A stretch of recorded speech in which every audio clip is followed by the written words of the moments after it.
Hello everyone.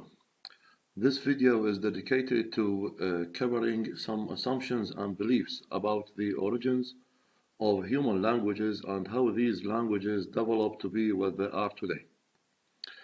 It is well known that a human language or any human language can express thoughts on an unlimited number of topics. So any language users can talk about the weather, can talk about the war, can talk about future. They also are able to recall things that happened or took place in the past and so on.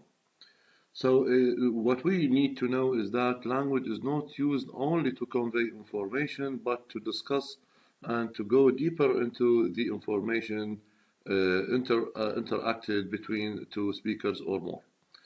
In asking about the origins of a human language, we first have to make clear what the question is.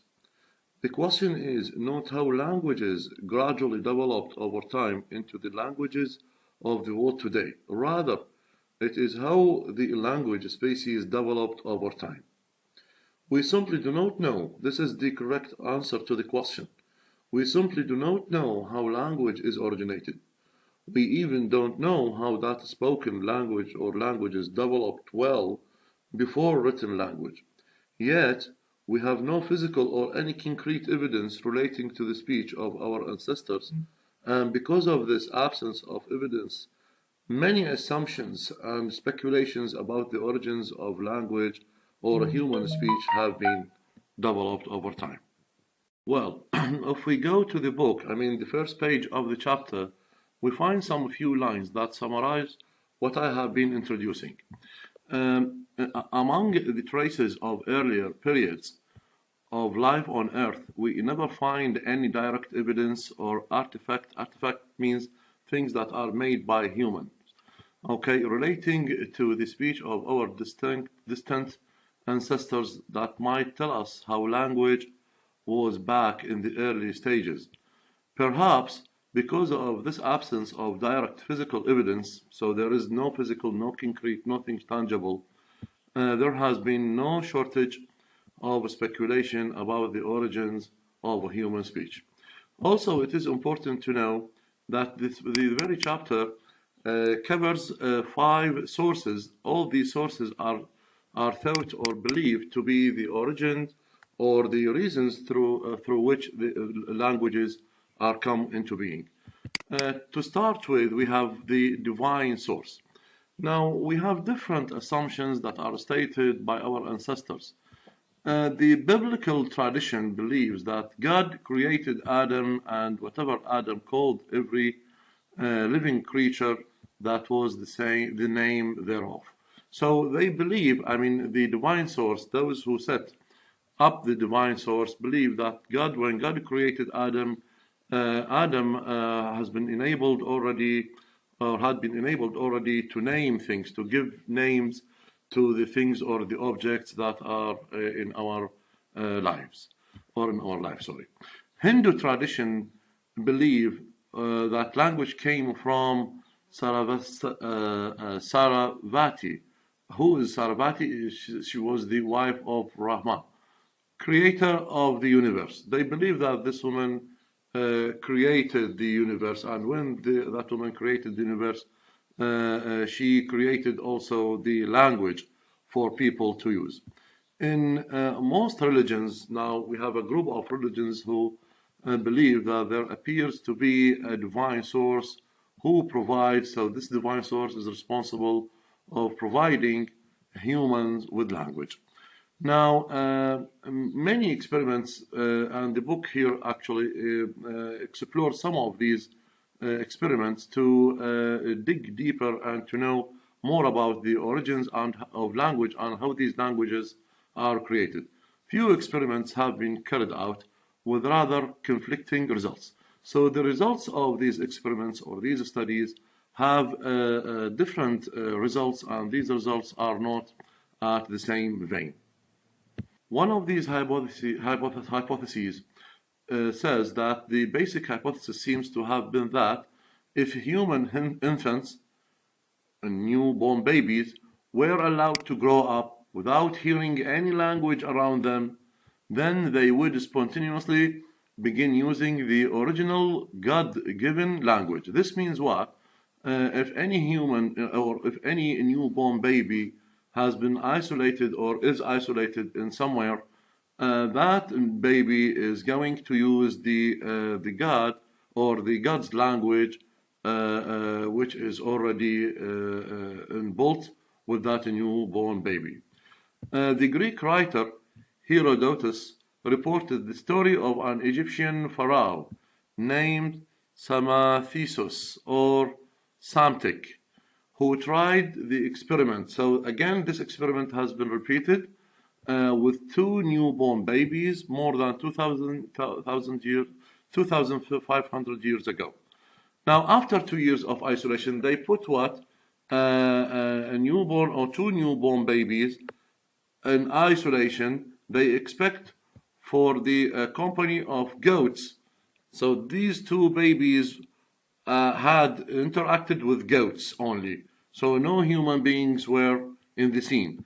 And the mute shepherd. So the shepherd, the man who was responsible for guiding these goats, the children were reported to have spontaneously uttered what? Not an Egyptian word, but something that was identified as Phrygian word because, meaning bread, which means these lines mean that these two newborn babies had not been in any interaction with a human being. They were put in isolation with goats, and the shepherd was a mute. So, which means here there is no source of giving the language for those two newborn babies to learn from. So, after a period of time, they discovered that these babies were able to utter or to say a word Biko. So, which means what? They believed that these babies learned from the goats a word which is Bikos, which means bread. Now, the Pharaoh concluded that Phrygian, an older language spoken, so this is a name of a language like Arabic, English, Italian, or whatever, an older language spoken in part of what in modern Turkey must be the original language. After this experiment, they thought that the origin of language is Turkey. To sum up, the children may not have learned the word because from any human source. Of course, there was no human being around. But several commentators have pointed out they thought that these two newborn babies have heard what the goats were saying. It means the babies were able to learn language or their language from the goats around. Okay? Now, another experiment had been made by King James IV of Scotland, who carried a similar experiment around the year 1500. And the children were reported to have, so this is a similar experiment, but maybe the result is different, to have spontaneously started speaking Hebrew. So that king believed that Hebrew is the origin of human languages that we are using nowadays, confirming the king's belief that Hebrew had indeed been the language of the Garden of Eden, Jannat Eden. It is unfortunate that all other cases of children who have been discovered living in isolation, so now we have what? Another result. Without coming into contact, so if the baby or any human being has not been put in interaction with the human speech, tend not to confirm the results of these types of divine source experiments. This means what? We have what? A refutation of the divine source. So divine source is not the source of the origin of the language that people use, but they thought. I mean, these three experiments tended to have results, and these results are conflicting, as we stated earlier. But generally, what we have is that without human interaction, language is not going to be emerged. very young children living without access to human language. This is very important. I mean, these lines are truly important. So without access to human language, without interaction with the human language, in their early years, grow up with no language at all. So this is very important to stress actually, because what we had been saying is, or I mean, the book has been narrating experiments or telling about experiments made by different people across periods of time. Each one of these experiments, I mean, each one was who sponsored these experiments, tended to believe that maybe Hebrew is the origin, the divine source, that God created people with language. But all these experiments had been refuted. Refuted, it means the results were not real. The real thing is that when we live with people, we are going to learn the language of those people. Okay. The second point, or let's say the second assumption about the source of language we have in the book, the natural sound source. Okay, so the first one is the divine source, the second one is the natural sound source. This hypothesis says a quite different view of the beginnings of language is based on the concept, this is very important, based on the concept of natural sounds. Okay, it means the language that people use is based on the natural sound they hear. The human auditory system, النظام السمعي, is already functioning before birth. They believe, or this point, or this source thinks that people are already inherited with an ability to use the language through the auditory system they are created with. Okay, that early processing capacity develops into an ability to identify sounds in the environment. Okay, so we have the system before birth. Then when we are born, we come to develop this ability to hear sounds, and then we develop these sounds into words, into phrases, sentences, and so on. Now, this ability allowing humans to make a connection, okay, between a sound at the thing producing that sound. Now, this leads to the idea that primitive words derive from imitation of the natural sounds that early men and women heard around them. So, to paraphrase, what we have, I mean, the idea here says that we are born with an ability to develop the sounds that we hear, and then we connect these sounds and we come to be able to use these sounds to represent objects and things. And after these come into being, after they are put together, we can produce more than one word, more than one meaning to the same object that we use, depending on what? Depending on the sounds that we hear from people or from things that are around. Now, in this source, we have now two theories. The first one, it is about scenario, let's say.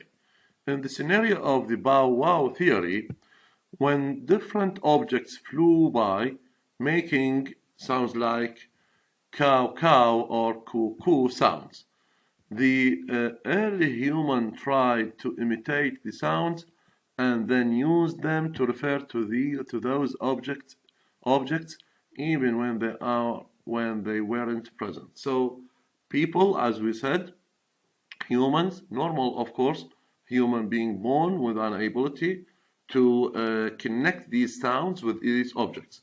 For example, we are able to say cow cow or cuckoo. These are just sounds, and these sounds are used by a human to try to imitate the sounds, and then we use these sounds, okay, to refer to those objects even when they weren't present. So we can talk about, let's say, an object, we can talk about things. For example, we can present to talk about cats, cows, dogs, or whatever. Even these objects, these animals are not present in front of us. The fact that all modern languages have some words with pronunciation. This is undeniable. We have in each language, each living language, we have sounds, and these sounds may represent the objects. For example, here we have the cow. Cow, this is the sound that might be produced by a cow, and people use these three letters to represent the object, which means the cow itself. In English, we have different examples like cuckoo, splash, bang. So these, we sometimes hear explosion of something like bang, boom, rattle, and so on, buzz, hiss. So these what are things, or let's say these are just sounds that represent the objects they represent. Words that sound similar, this is exactly what I'm trying to say.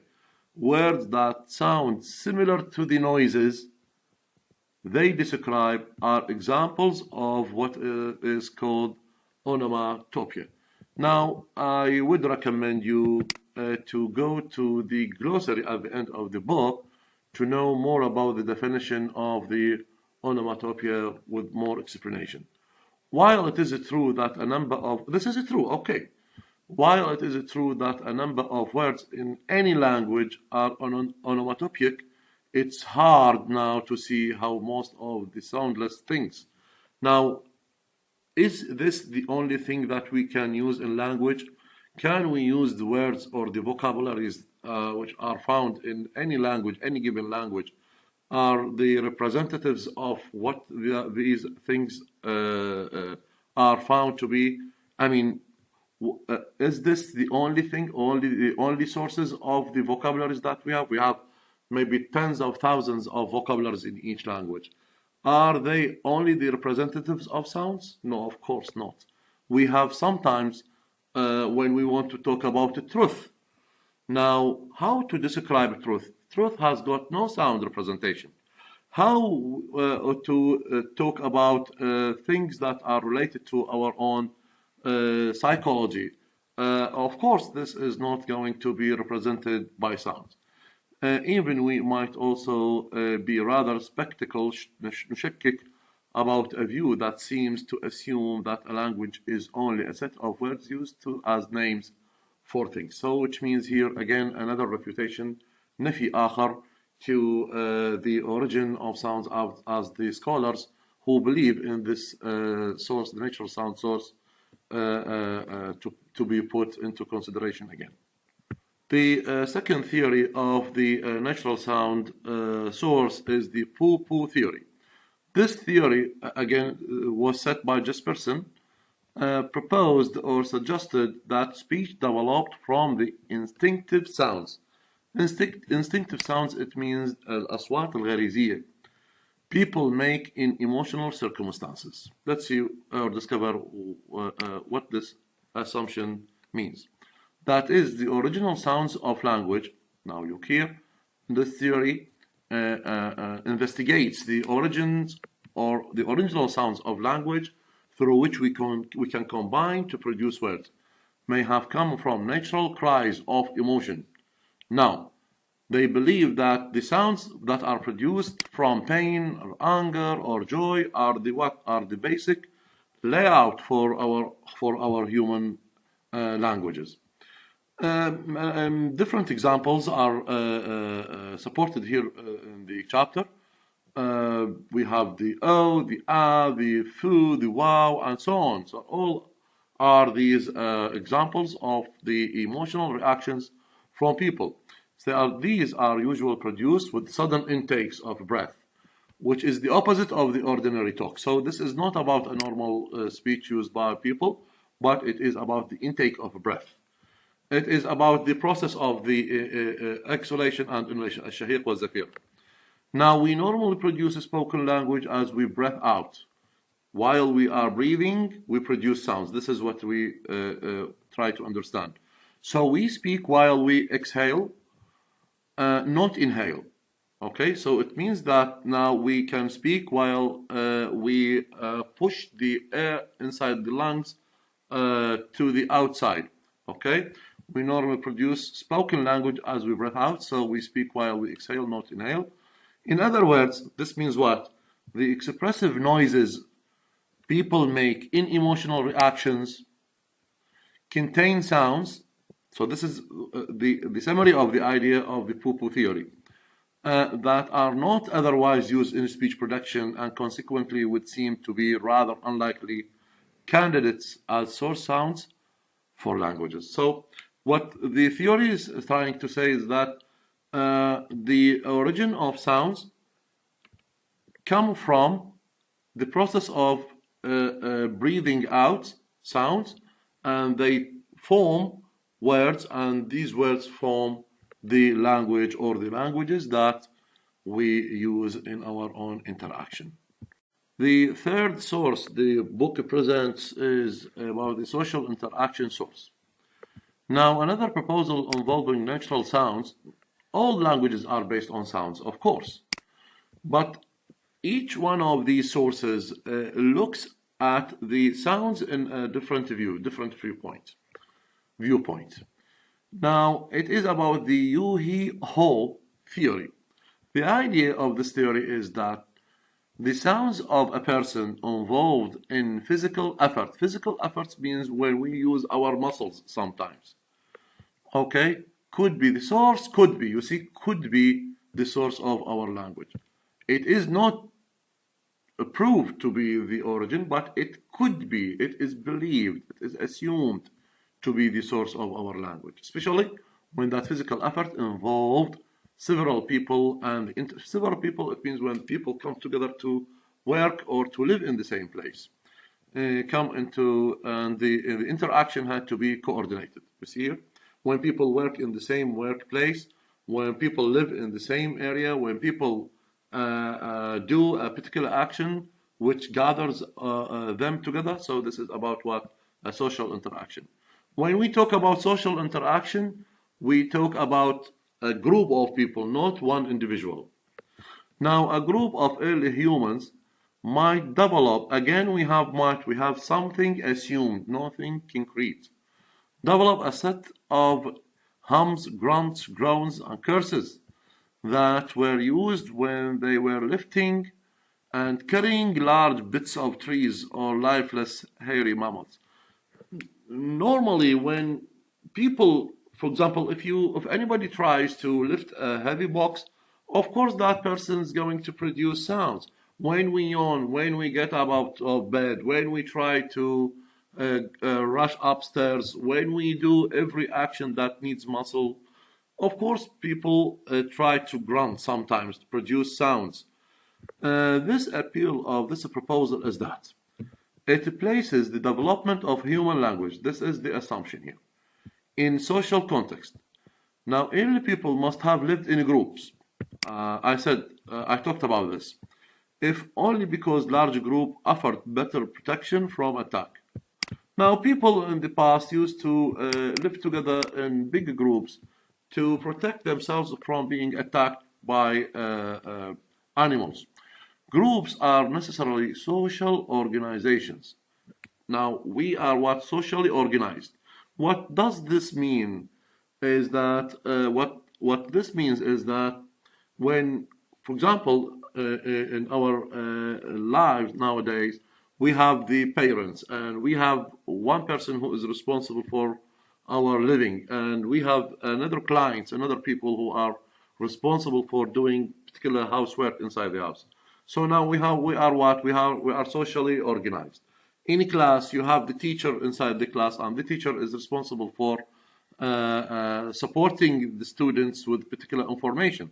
Students are supposed to receive these information, to understand these information, and to reflect them in exams or in tests. So now we are socially being organized in a way or another. Now, to maintain these organizations, some form of communication is required.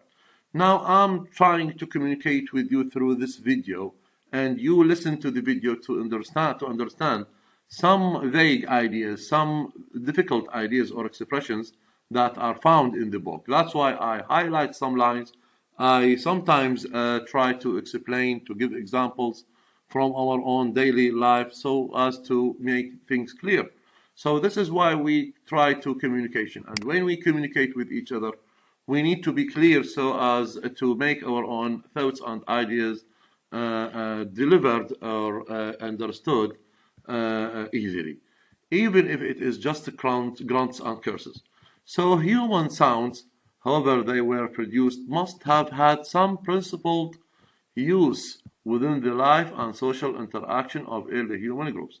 What the sounds that we produce through the physical deeds we do are based on in our life and based also in our own social interaction so as to be communicative with each other.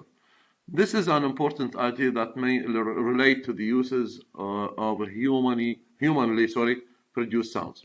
Now, if does not, however, answer our question regarding the origins of sounds. Now, again, this is another indication that we have no fixed idea about or any concrete evidence about the origin of language.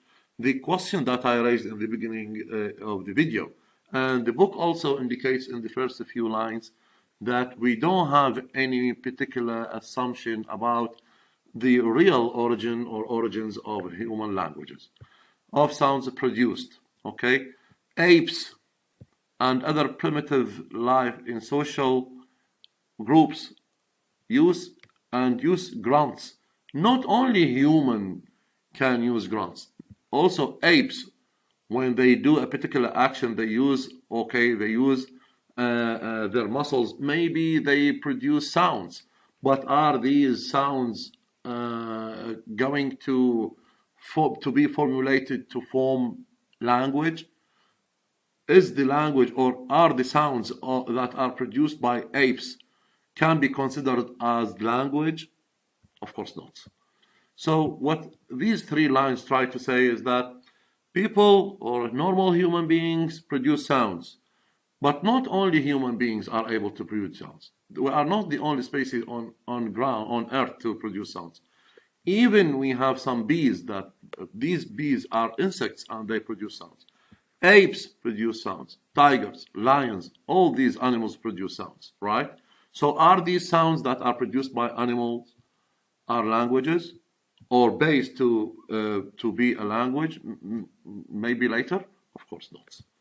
Now, all species, all creatures are able to produce sounds, but not all sounds are being able to be developed to be a language. Now, again here, but they do not seem to have developed the capacity for speech. This is the last idea that I want to talk about in this video. Maybe in the next video we are going to cover the few pages that are left in the chapter. Thank you very much for listening and watching.